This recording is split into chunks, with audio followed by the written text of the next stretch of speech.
जय मसीह की। मसीह में मेरे प्यारे भाई और बहनों, मैं आपका भाई सूरज एक बार फिर से आप सभी को सत्य की खोज में स्वागत करता हूं। तो चलिए हम शुरू करते हैं हमारे आज के बाइबल अध्ययन।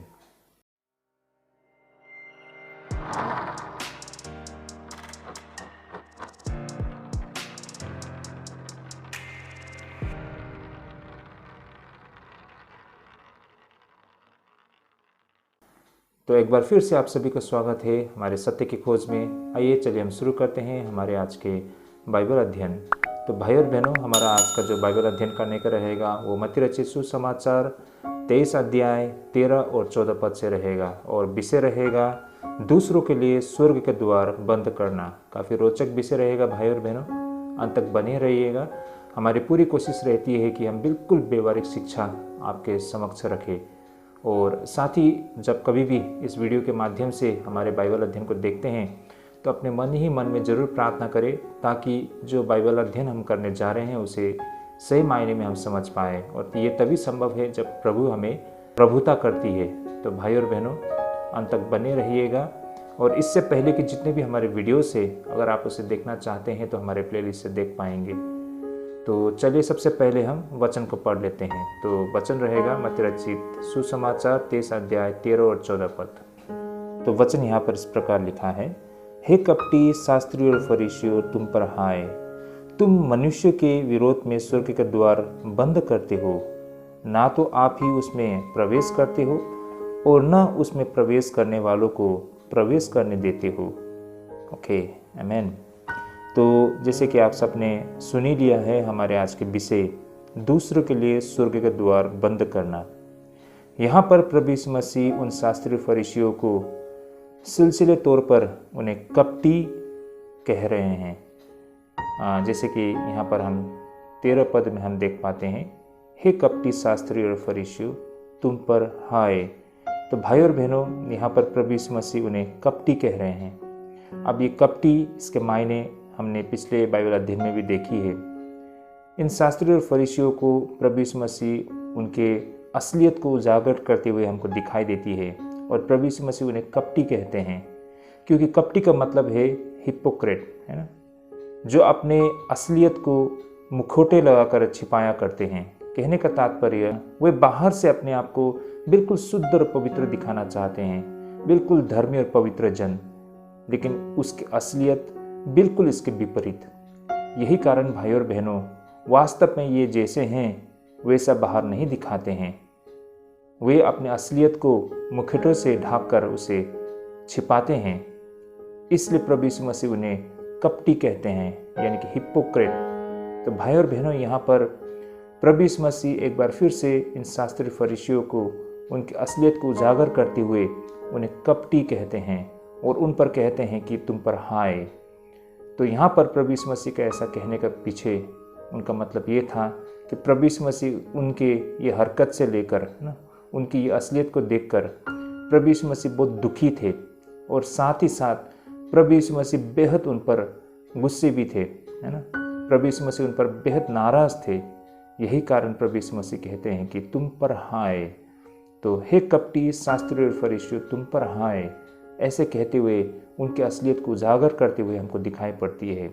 और आगे फिर प्रभु यीशु मसीह कहते हैं कि तुम मनुष्यों के विरोध में स्वर्ग के राज्य का द्वार बंद करते हो। अब इसके मायने क्या है भाई और बहनों, इसे आगे हम अध्ययन के माध्यम से समझने के लिए कोशिश करते हैं। और आगे प्रभु यीशु मसीह कहते हैं कि ना तो आप ही उसमें प्रवेश करते हो और न उसमें प्रवेश करने वालों को प्रवेश करने देते हो। तो यही है हमारे आज की विषय और वचन जिस पर हमें अध्ययन करना है। और हमारा विषय, जैसे मैंने पहले भी कहा, दूसरों के लिए स्वर्ग के द्वार बंद करना।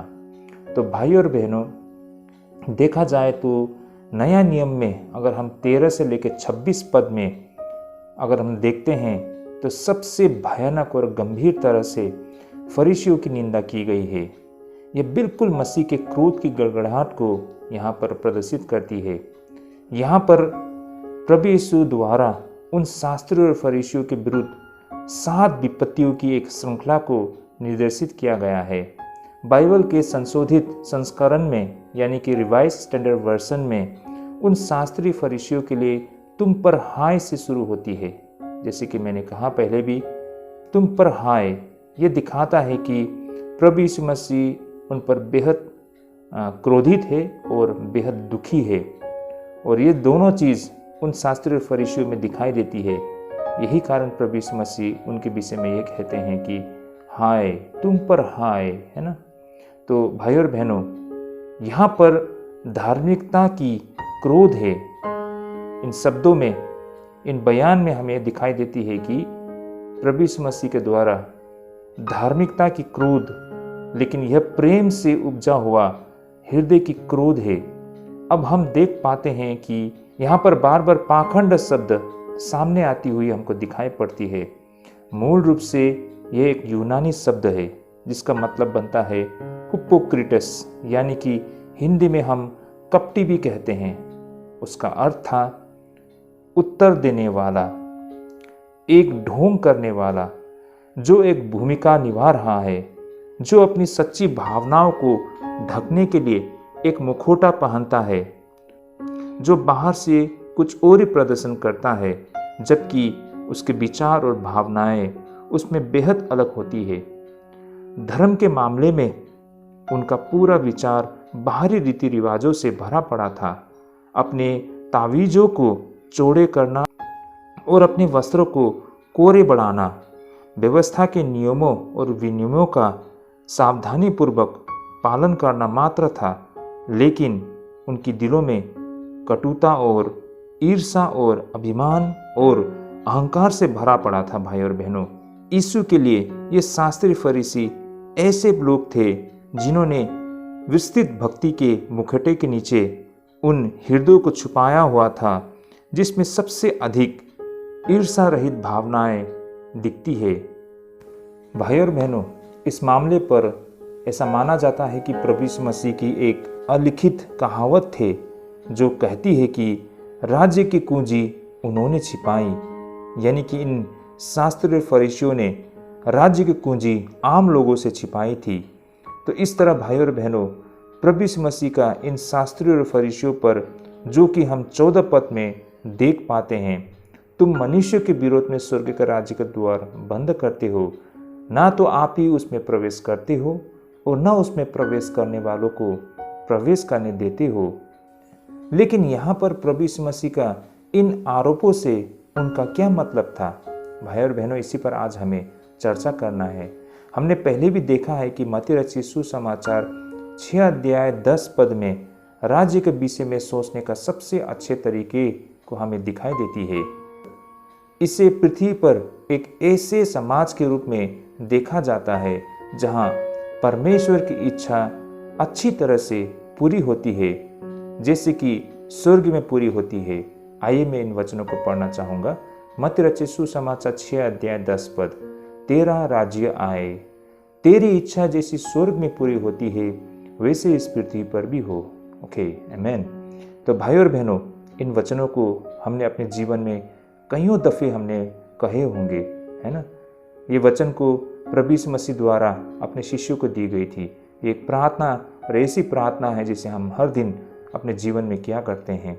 और भाई और बहनों, इसके सही मायने भी इस प्रकार है कि परमेश्वर के राज्य हमारे बीच में है ना, जहाँ परमेश्वर की इच्छा अच्छी तरह से पूरी होती है जैसे कि स्वर्ग में पूरी होती है। तो भाई और बहनों, वास्तव में सत्य ये है कि राज्य का नागरिक होना और परमेश्वर की इच्छा को पूरा करना एक ही बातें होती है। लेकिन इन फरीसियों का मानना था कि परमेश्वर की इच्छा को पूरा करने का मतलब उनके उन हजारों छोटे छोटे नियमों और विनियमों का पालन करना है। लेकिन हकीकत यह थी कि उस राज्य से आगे कुछ नहीं हो सकता जिसका मूल विचार प्रेम है। जब लोगों ने राज्य में प्रवेश करने की कोशिश की तो फरीसियों ने उन्हें इन नियमों विनियमों के साथ प्रस्तुत किया जो कि लोगों के विरोध में स्वर्ग राज्य का द्वार बंद करने के जैसे थे। फरीसियों ने धर्म के अपने विचारों को परमेश्वर के विचार से ज्यादा प्राथमिकता दी। वे इन मूल सत्य को भूल गए थे कि यदि कोई व्यक्ति दूसरों को सिखाना चाहता है तो उससे पहले स्वयं परमेश्वर की बातों को सुनना चाहिए। देखिए भाई और बहनों, यहाँ पर प्रभु यीशु मसीह का इतना बड़ा इल्ज़ाम फरीसियों पर लगाने का और जो सत्य को प्रभु यीशु मसीह ने उजागर की। इससे हमें ये समझ में आती है कि उस समय फरीसियों ने धर्म के अपने विचारों को परमेश्वर के विचार से ज़्यादा प्राथमिकता दी थी। तो भाई और बहनों, ये एक बहुत ही गंभीर विषय थी, है ना। उन लोगों ने परमेश्वर के सिद्धांत को आगे रखने के बजाय, परमेश्वर की शिक्षा को आगे रखने के बजाय और परमेश्वर के उस मार्गदर्शन को आगे रखने के बजाय उन्होंने खुद की अपनी सोच, अपनी विचारधारा को, परमेश्वर को लेकर उनकी अपनी खुद की सोच, अपनी ही विचारधारा, अपने ही तरीके को उन्होंने लोगों को सामने रखा। और इस तरह उनकी ये समझ और उनकी ये गलत नीति और गलत सोच के वजह से ढेरों ऐसे लोग, विशेष करके ऐसे भक्त लोग, उनके लिए उन्होंने स्वर्ग के द्वार को बंद कर दिया। देखिए भाई और बहनों, आज हमें इसे हम मसीहों के जगत में अगर हम देखते हैं तो ये चीज़ आज भी हमारे जीवन में होती हुई दिखाई पड़ती है।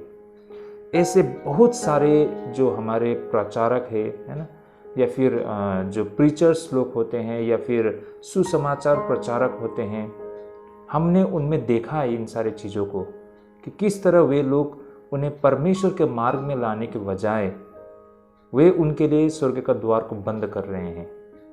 अपने गलत शिक्षा, अपने गलत नीति, अपने गलत विचारधारा को आधार बनाते हुए उन्होंने जो बातें उनको सिखाई, जो बातें उनको बताई, जिस वजह से वे लोग परमेश्वर के मार्ग से भटक गए हैं।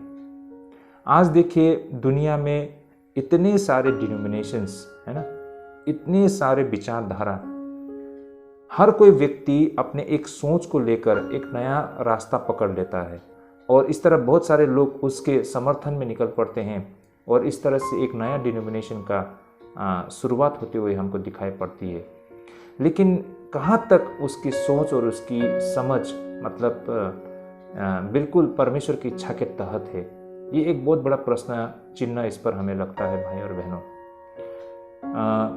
बेशक अगर हम इस तरह से सवाल करेंगे तो हमारे मन में ये भी प्रश्न आ सकता है कि अगर ऐसा है तो क्यों जो रोमन कैथोलिक थे उनसे प्रोटेस्टेंट ने मतलब एक नया शुरुआत को किया था, तब तो वो भी गलत था।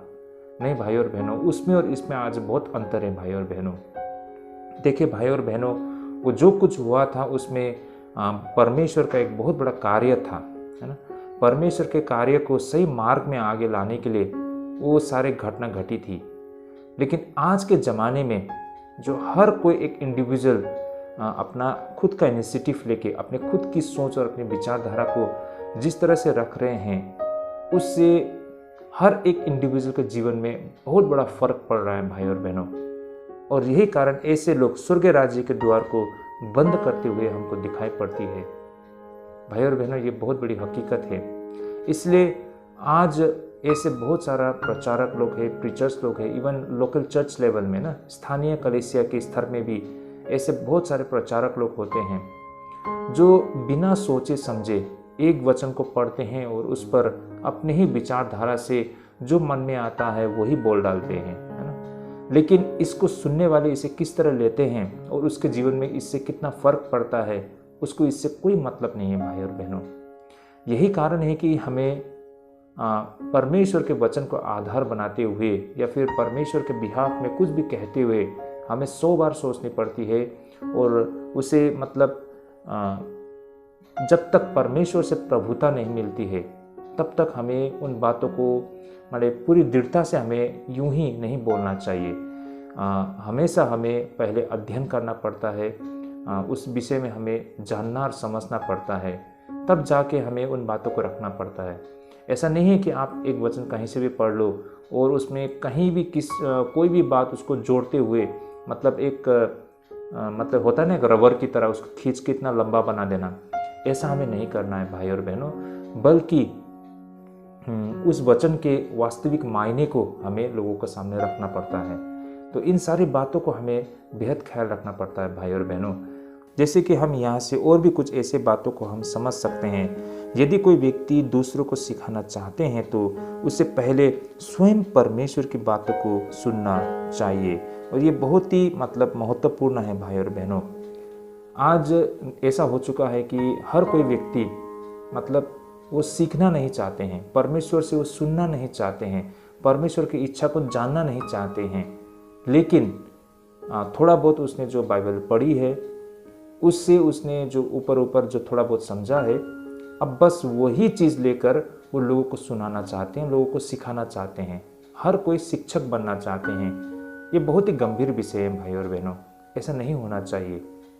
हमें ज़्यादा से ज़्यादा सीखनी चाहिए, क्योंकि देखिए, एक तो हम मनुष्य की समझ बहुत ही सीमित है, हमारी ज्ञान बहुत ही लिमिटेड है, और परमेश्वर का जो ज्ञान है ना, जो सत्य है, वो इतना गहरा है कि हम मनुष्य की समझ से परे हैं भाई और बहनों।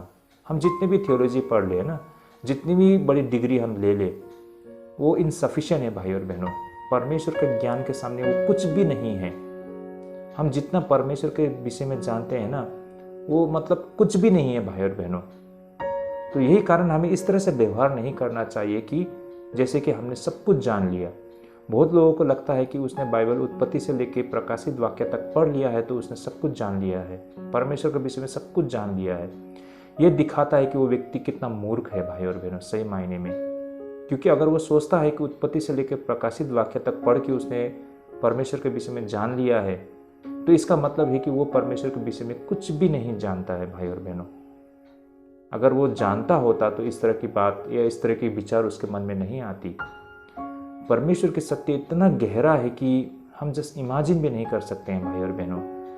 जितना यहोवा परमेश्वर ने बताई, जितना कुछ उन भविष्यवक्ताओं ने बताई, जितना प्रभु यीशु मसीह ने बताया, वो बहुत थोड़ा है भाई और बहनों।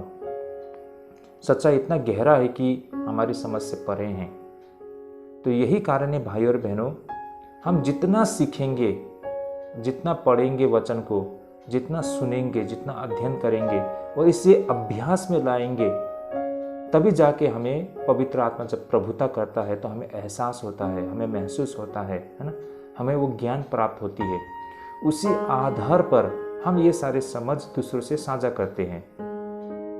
विदाउट एक्सपीरियंस करके ना, विदाउट उसे अभ्यास में लाके, आप खुद उसे अभ्यास में नहीं लाते हो, आपने उन वचनों का अनुभव नहीं किया अपने जीवन में, आपका कुछ एक्सपीरियंस नहीं है ना, परमेश्वर के साथ में आपको वो संबंध अब तक नहीं बना है, पवित्र आत्मा ने आपके जीवन में अभी तक कार्य नहीं किया है, तो कैसे आप उन सत्य को लोगों के सामने रख पाओगे। तो यही कारण है, पहले तो हमें सुनना होता है, सीखना होता है, अध्ययन करना होता है, परमेश्वर की खोज करनी होती है। पवित्र आत्मा जब हमें प्रभुता करता है तब जाके हमें परमेश्वर की उपस्थिति महसूस होता है, अनुभव होता है, तब जाके इन सारे बातों को हम दूसरों से साझा कर पाते हैं, अपने जीवन के अनुभव को, है ना। वही तो गवाही है आपकी, तब जाके वो सारे चीज़ इफेक्टिव भी रहता है ना। आज ये बहुत बड़ा समस्या बन गया है हम कलीसिया में। कलीसिया इन सारी चीज़ों को बहुत हल्के से ले रहे हैं, है ना। आज क्यों हम लोगों तक परमेश्वर के सत्य को नहीं पहुंचा पा रहे हैं, है ना। चाहिए था कि हम विश्वासी लोगों तक पहुंच सके, लोगों तक परमेश्वर के सुसमाचार को पहुंचा सके, लेकिन हम तो बिल्कुल इसके विपरीत हो गए हैं। हम तो लोगों के लिए परमेश्वर का द्वार के, वो जो स्वर्ग के द्वार को हम बंद कर रहे हैं भाई और बहनों। ऐसा क्यों है? आज इसे हमें समझने की आवश्यकता है। हम सही मायने में परमेश्वर की उस महान संदेश को लोगों तक पहुंचा नहीं पा रहे हैं, क्योंकि हम खुद उसे नहीं सुन रहे हैं, नहीं समझ रहे हैं, हम उसे अभ्यास में नहीं ला रहे हैं। तो हम कैसे इन सारे तथ्यों को, सत्य को हम दूसरों तक पहुंचा सकते हैं? भाई और बहनों, अगर ये इतना आसान होता कि हम किसी अन्य विश्वासी को बताएंगे और वो सुनेंगे और समझ जाएंगे और वो विश्वास कर लेंगे और प्रभु में आ जाएंगे, अगर ऐसा होता तो अब तक तो सारे विश्व के लोग, है ना, प्रभु तक मतलब पहुंच चुके होते। इतना आसान नहीं है भाई और बहनों। जो लोग आज अंधकार में हैं उसे ज्योति में लाने का प्रक्रिया बहुत कठिन है। इसके लिए पहले हम खुद के जीवन से उन्हें हमें दिखाना होता है।